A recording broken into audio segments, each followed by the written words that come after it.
You can just move your phone if you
Oh, I would have to write my own. Exactly. I would have to get there first. No DOD, none of that. Right? But we're not. They're ready for not to get it worked out. How to say it. Like you should stories out of it. That's what it feels like. Yeah, that's right. Oh, yeah. That was there for no. Yeah. Yeah. I'm not making this up. I might be able to try to see what you might be able to ask for library to leave and do that. They don't really tend to, unless they have family members. Nobody really. Oh, no, that was a I'm getting them mixed up. I got you. We're gonna get the name right. Yeah.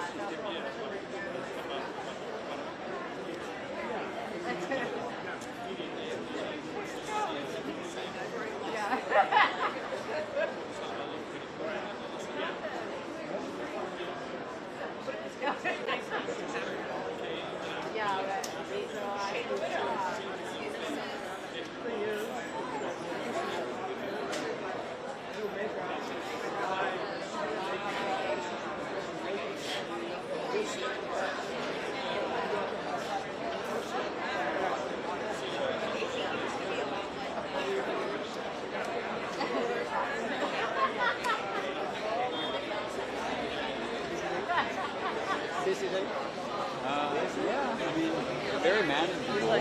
Hurry up, quick. Just wanted to get over with, you know.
Okay. Do I need a close-up, or is this fine?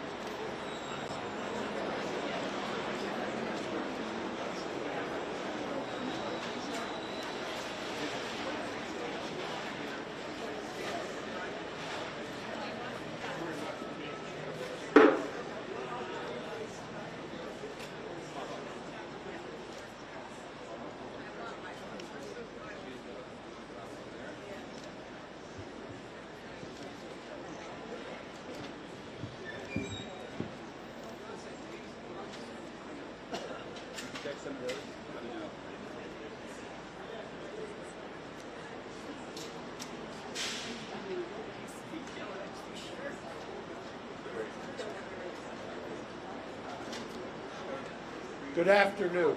My name is Mark Geragos. I, along with Cliff Gardner, represent Lyle and Erik Menendez.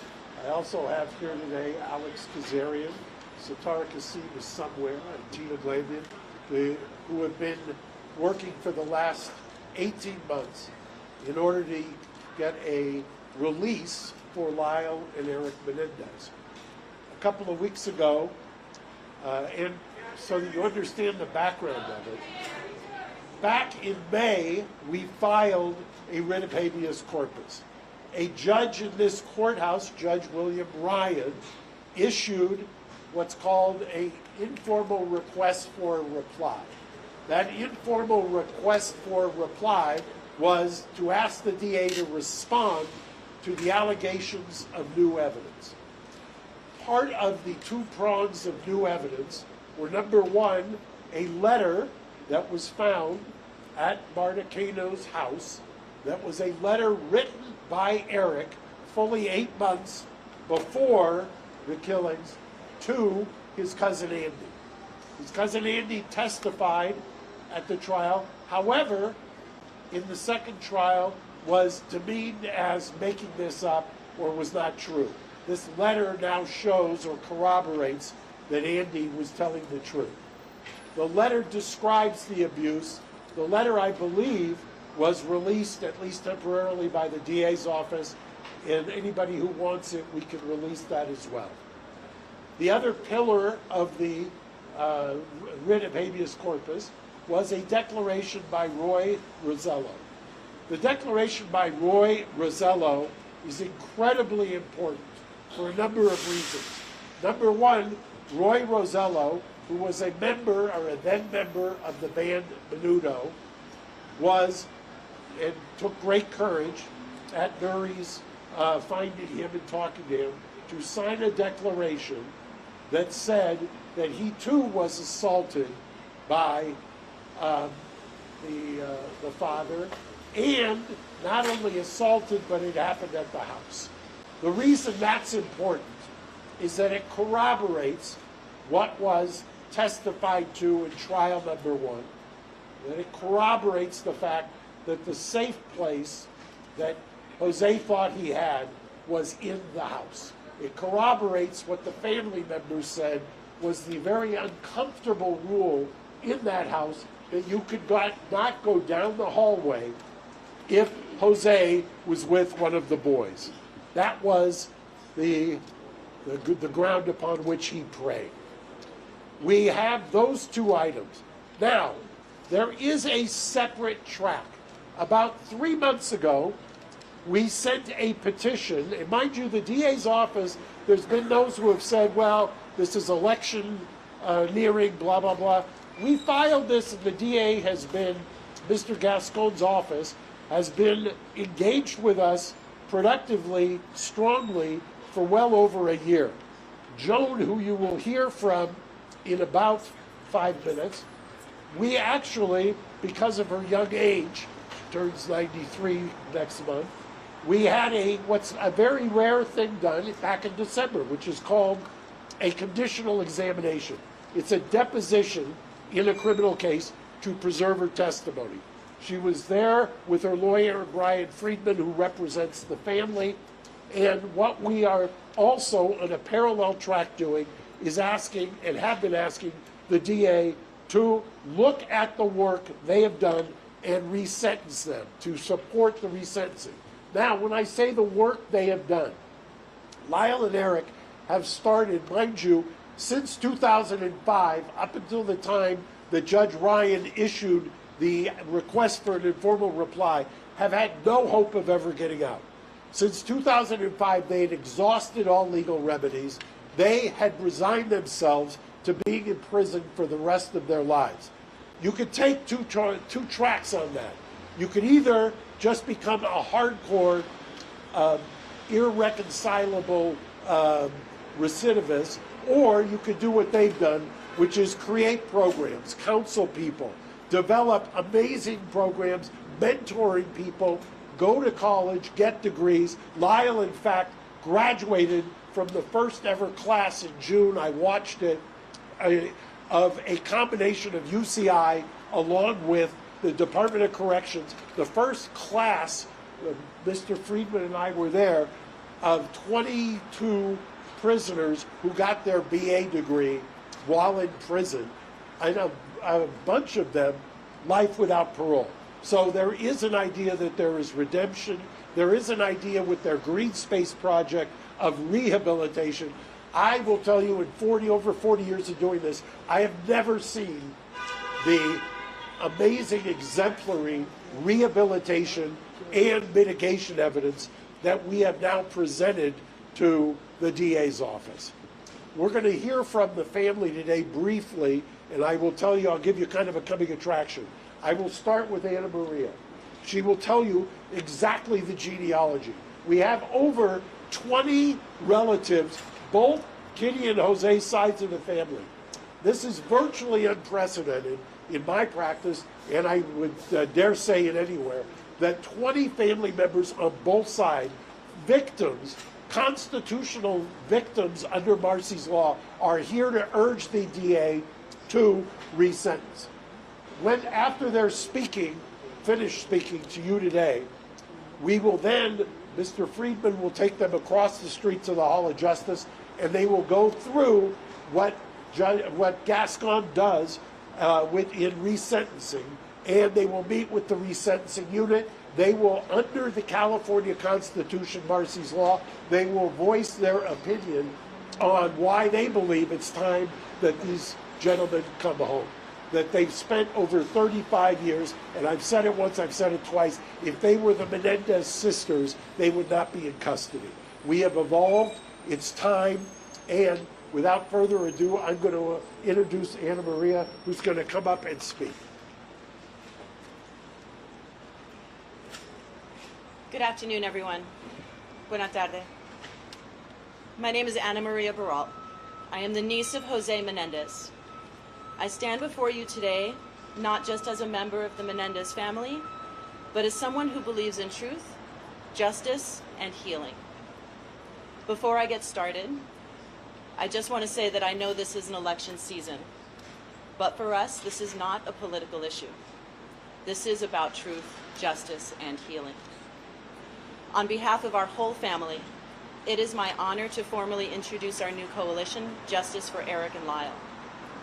Like so many others, I struggled to process the events of that fateful August day and the loss that I felt.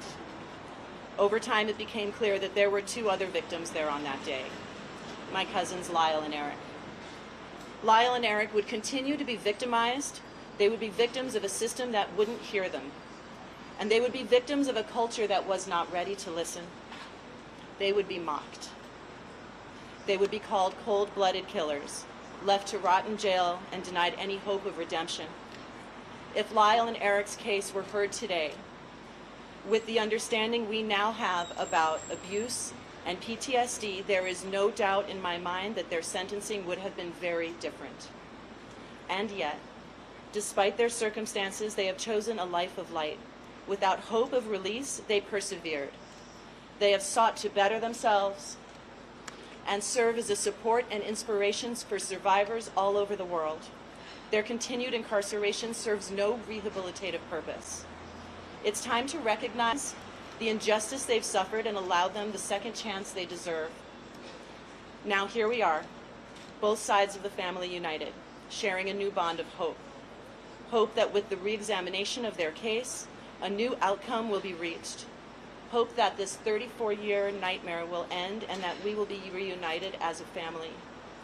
I am here to ask the District Attorney's Office to take into account the full picture, the truth that was hidden for so long. Lyle and Erik deserve a chance to heal, and our family deserves a chance to heal with them. Please join us. Visit www.justiceforerikandlyle.org and sign our petition. And if you'll indulge me, I had two more statements to read. The first is from my mother, 85 years old, Terry Baralt, the sister of Jose Menendez. She can't be with us today due to health challenges, but she sent me this. I'm sorry that I can't be there in person to support my nephews, Lyle and Erik. I begin chemo soon and my doctor says no flights. I need to be strong. I wish to make it clear that I stand firmly with this family. I am Lyle's godmother, and I love them both very, very much. My nephews have spent 3 decades in prison helping others. I have seen great growth in them. Even the law enforcement supervisors and corrections have written letters to the court asking for their resentencing and release. Millions across this country agree. I implore the District Attorney's Office to end our prolonged suffering and release Lyle and Erik back to our family. 35 years is such a long time. My prayer is that I live long enough to see my nephews again and to hug them once more. I have another statement, and this is written by a family member of Marta Cano and Andy Cano, that Andy, the one to whom the letter was written. This is written by one of Marta's children. Thank you for giving our family the opportunity to express our thoughts during this pivotal time in Lyle and Erik's case. Our family's tragedy has always been very public and has been extensively covered by many media platforms. Marta and Andy Cano would have wanted to speak today, but unfortunately they are both unable to do so. Marta is in memory care but she spent decades supporting Lyle and Erik. Sadly, we lost Andy shortly before his 30th birthday, and we miss him every day. Both Marta and Andy deeply loved Lyle and Erik. They both believed in justice, but they also believed in second chances and forgiveness. It has been 35 years since this happened, and we feel enough penance has been paid. It is time for them to be released and for all of us to move on and continue healing as a family. Again, if you want to help, please join us at justiceforlyleanderik.org and sign our petition. With that, I'm going to be followed by several members of the Anderson family. First will be Alan Anderson. He's the nephew of Kitty Menendez. Kitty Menendez. And the second will be Karen, the niece of Kitty Menendez. But first, Joan Vandermillen, sister of Kitty Menendez. Please join us.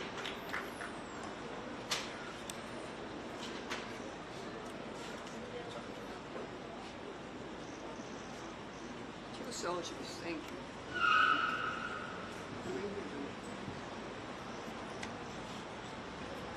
Not very much space in the paper, is it? Put the glasses on. They're not even mine, but yes. Okay. They match the top. Okay. Please know that I'm nervous and full of emotions. I never thought this day would come. I am Kitty's sister. I stand here today with a heavy heart and also with hope and justice and understanding. We have received such an outpouring support in recent weeks, which led us to launch this formal initiative. For many years, I struggled with terms with what happened to my sister's family. It was a nightmare none of us could have imagined. But as details of Lyle and Erik's abuse came to light, it became clear that their actions, while tragic, were the desperate response of two boys trying to survive the unspeakable cruelty of their father. As their aunt, I had no idea of the extent of the abuse they suffered at the hands of my brother-in-law. None of us did. But looking back, I can see the fear and tension that their father had instilled on them. They were just children who could have been protected and were instead brutalized in the most horrific ways.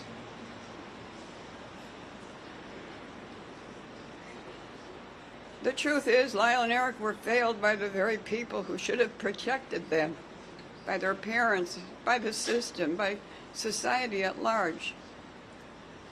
When they stood trial, the whole world was ready to believe that the boys could be raped. Was not ready, not ready.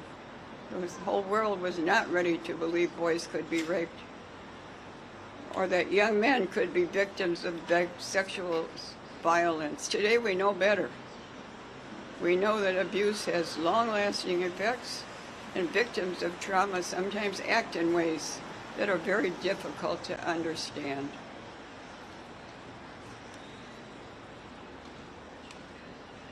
In the years since their conviction, society's understanding of sexual abuse and its psychological impact has grown significantly. We understand that a person doesn't need to fit a specific mold, whether it's gender or socioeconomic status, in order to experience abuse.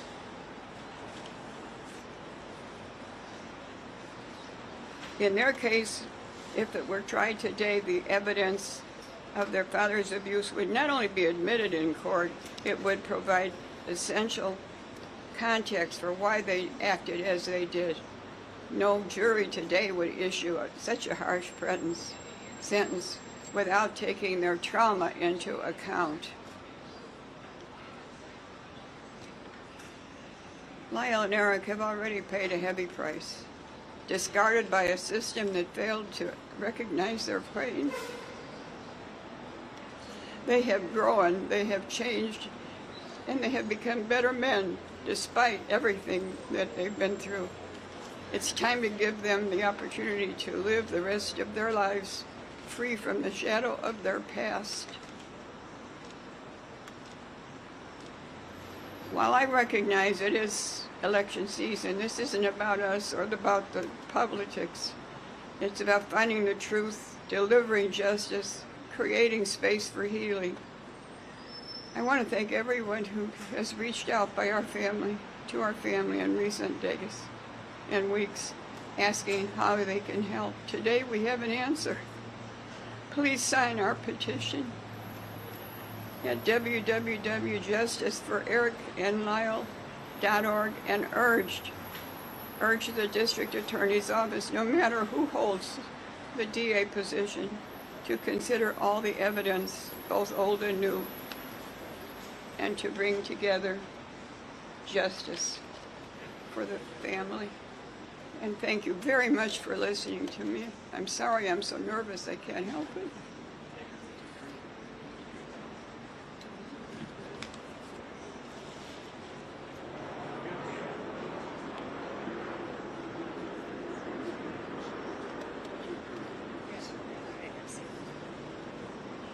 Next we have Alan Anderson, nephew of Kitty Menendez.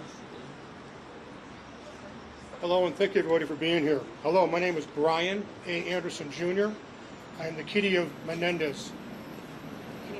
I'm Kitty Menendez's nephew. I am proud to be a member of this family and to help spearhead this formal effort to organize and galvanize all the support we have received. Together, I believe we can finally bring justice for my cousins, Lyle and Eric. I've known Lyle and Eric my whole life. I can tell you without a doubt that they are not the villains they've been portrayed as. They were boys, young, scared, and abused by their father in ways no child should ever experience. You, the media, focused so much on their actions, but they never were able to tell the full story of their abuse that drove them to such desperate measures. When I think about the pain and suffering they endured, it breaks my heart to know that the system failed them so profoundly. They tried to protect themselves the only way they knew how.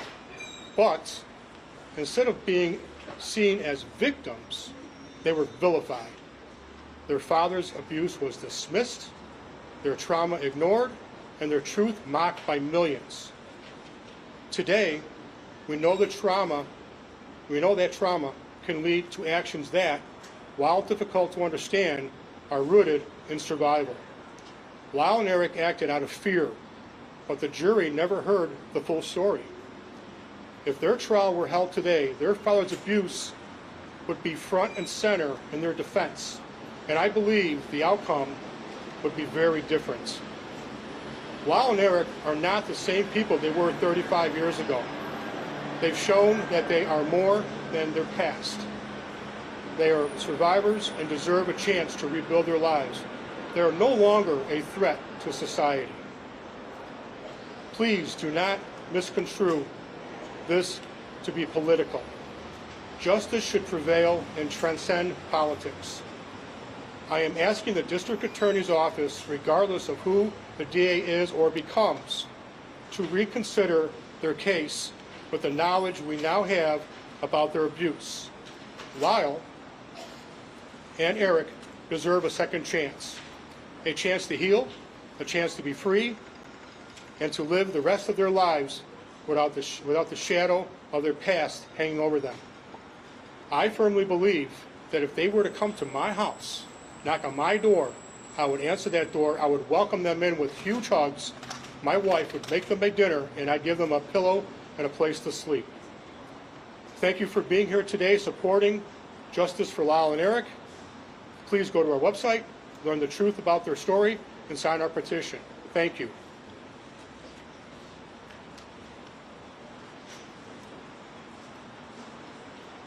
Please welcome Karen Vandermullen, niece of Kitty Menendez. Good afternoon. There's a lot of you, and I'm very nervous. My name is Karen Vandermolen Copley. I am Kitty Menendez's niece, and I'm here today speaking out because I have believed for many years that the truth needs to be known about what really happened to my cousins Lyle and Eric. From the beginning, I believed Lyle and Eric were victims of their father's abuse. I grew up knowing and feeling something wasn't right. The feeling in their house and the father-son interactions were just off. But it was not until the first trial that the full horror of what they had to live through came to light. My sister Diane had evidence of their abuse. That was not even allowed to be presented at the trial. I cannot help but think of how things would be different if the world had known the truth back then, or if they had been the Menendez sisters. Adults of abuse have difficulty getting out of their situations, and yet these were two young boys who were never allowed to make decisions on their own. They lived in constant fear and were unable to make any other decisions than the sexual violence that they were taught at the very hands of people who were supposed to love and protect them. Their sometimes misunderstood behaviors were cries for help that many of us wished we had realized and responded to far sooner. What happened is tragic, but I forgive my cousins. I have forgiven them forever because I know they were acting out of fear and desperation. These were children, just 6 and 8 years old, who didn't understand their own bodies. No child should ever have to endure that kind of pain. This abuse trapped them. It was painful and it terrified them. Their father's abuse shattered their lives and the family's lives, and the courts failed them, failed to recognize their trauma, compounding this tragedy. We live in a time now where we understand how abuse can shape a person's actions, male or female. We live in a time now where we understand what trauma does to the brain development of a child. If Lyle and Eric's trial happened today, the outcome would be drastically different. The evidence of their father's abuse would have been a central part of their defense. And it's very likely they would not have received such harsh sentences. Lyle and Eric have spent most of their lives in prison, paying for their actions. During that time, they have become supporters and advocates for children who have suffered sexual violence. I believe they have suffered enough. I ask the district attorneys to take into account the whole truth and nothing but the truth. I believe they have paid for their crimes, and we as a family have all suffered enough. We are here for them and ready to support Erik and Lyle after release. This is a time for truth and justice, and the time for the path to healing.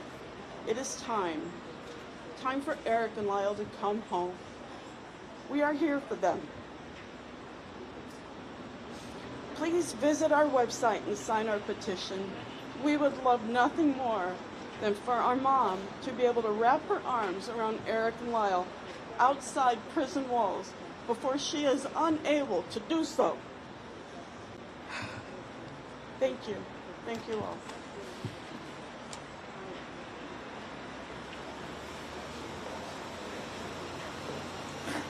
Hello, everyone. My name is Brian Friedman, and I represent the extended family members of the Menendez family. First of all, the family is gathered here in support, and really thanks everyone for coming out and for being here and for supporting one message, which is, this shouldn't happen again. And this needs to stop now. And that what needs to happen is the consideration of second chances, the consideration of the abuse, and changing what we know in our society to be wrong, and we know in our society to give people second chances. The families here united. Erik and Lyle have been through so much in 35 years, but these family members have been through so much 35 years. They're going to go across the street now. They're going to meet with the DA's office. They're going to exercise their constitutional rights under Marcy's laws to be heard. And they would respect and ask if they could make that journey peacefully so that they can share their truth, desires, and honesty with the DA's office. And again, thank you for the support and for being here. And Mark Geragos, thank you. As Brian said, if we can let, especially Joe, get across, I'll answer some questions in about 2 minutes, if that works. Yes.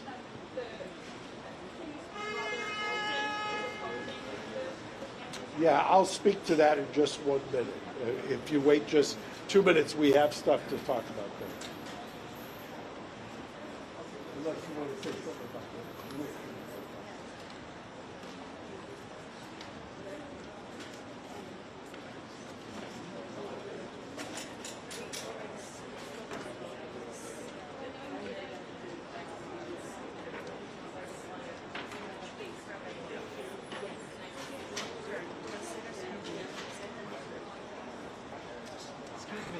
Can you guys please? Hey. Which one? Here you go.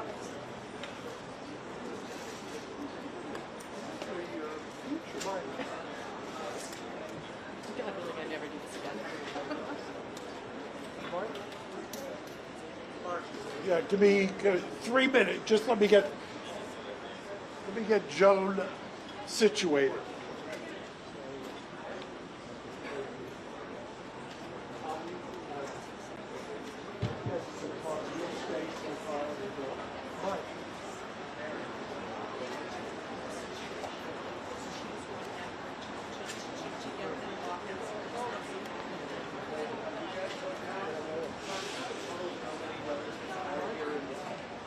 Over a third. Over a third.